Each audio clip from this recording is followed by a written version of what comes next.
let's talk about Netflix, because this is really keeping me awake at night. Never watched an episode stop of it, it. Grumpy I've Guts. never Well, seen. just I've never out seen. of touch. The whole world is waiting for this. This is the For The global. Crown. Yes, this is the last ever 6 episodes of The Crown, and it's dropping on Netflix this morning.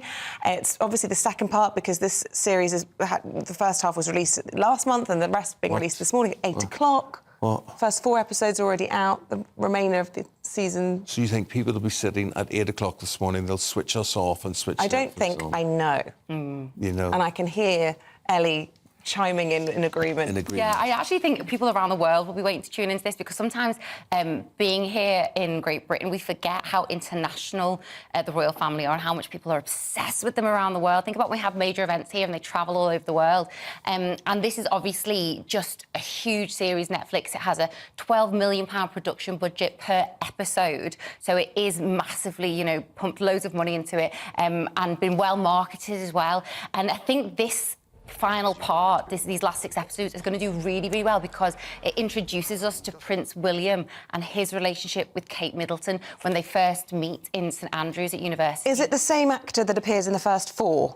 No. Oh, good, because I didn't really buy into him as William. No, so there's a younger William and younger Harry, and then in this one you've got Ed McVeigh, who's playing kind of young adult William, if you will, and an actress called Meg Bellamy. And I think that's another great thing about The Crown, is it introduces new actors and actresses, and they get to hone their craft at a very young age with absolute stalwarts of the industry. Yeah. I mean, how incredible Yeah, is they're that? made, aren't they, for life after this. And as well as this, these episodes are being dropped, and it's 2 days after The Crown made Golden Globes history. So it's the first ever show to have every 6th season nominated for Best TV Drama. So for us on a world stage, that's amazing as well, to put this British production up there to do so well around the world. So I think it's incredible. So the storyline that we're going to see is the end of the Diana era now. It's the kind of post-Diana, but we don't get to the Meghan era. No, so it's the kind of the bit in between. So we see the death of Princess Margaret, we see the wedding of Prince Charles and Camilla Parker Bowles, and we're introduced to this romance, which is great. And there was a teaser clip recently released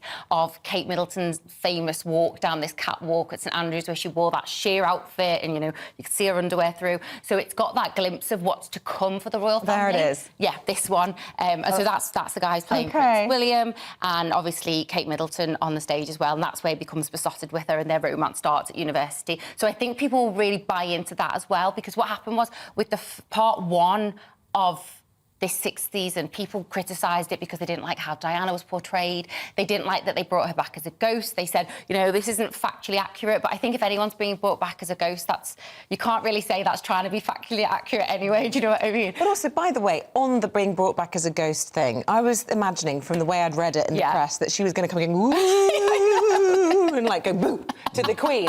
And I cried my eyes out in the last episode. Yeah. It was really moving. And she spoke to Dodie, Charles. No, the father of Dodie. Yeah. Mohammed Al Fayed. She spoke to the Queen and she spoke to Charles. All of those conversations were really, honestly, really was sobbing. heartfelt. And actually, I think portrayed her in a really beautiful light. And it was. I think it was less her ghost coming back and more them envisaging her there and kind of thinking, you know, when someone passes, what would I want to say to them? And actually having that moment in silence. And I thought it was really beautiful. So I didn't really get when people were moaning about that, to be honest. But can I ask, is this really, really, really going to be it? Absolutely no way. I'm sorry. I know they're saying this is the last one, but Meghan and Harry have given them gold. They've given them absolute gold dust. I don't think it's going to be like, oh, it's going to come out next year, but I can't see that in a few years' time, with the money this programme makes, with the viewership it gets, with the awards it's getting, that they won't somehow bring it on into the future, and I think people want it. Imagine the legal cases that Meghan would bring. But the thing is, you say that, it is a fictional dramatisation. It isn't meant to be biographical in any way, and it says on its tagline, this is a fictional dramatisation. So that's a good get out of jail free card. Yeah. Well, I can't wait, and I know Cooper, our producer as well, is very excited. So for all the royal twitchers, it's an exciting day. It is an exciting day. There we go. We persuaded you yet? We'll get you there eventually. No, I'm just worried about who's going to play me. Oh, that's the thing. When I meet Queen Elizabeth II. Who would you choose to play you? It has to be Clooney. Oh, understood. I mean, it has to be. You know, I think that's the one with the most physical likeness. Definitely. But yeah, did I ever tell you what I said to the Queen? No. You're given 1.5 minutes to talk to her when you receive an honour from her, whatever. Oh, God, what did you say? And she said to me, she took her hand out and she said, you must have interviewed a lot of people in your time. And I said, yes, Mum, I've interviewed all your family, with one exception. Really? Who's that? I said, you, Mum. Yeah. But we can fix it now because I could put a camera at the end of this catwalk. We're coming to the end of the queue, and you and I could have a nice little natter, and we could sort that out now. And a minute and a half, right, so 20 seconds have gone, and she went...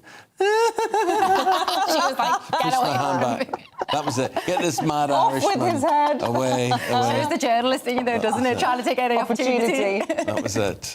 Thank you very much, Ellie. And if you watch The Crown and are interested in The Crown and lots of things about The Crown, we're going to take your calls and your views on that. gbviews@gbnews.com, or you can tweet at gbnews, and we'll reflect your opinions of the show throughout the programme this morning. Yeah.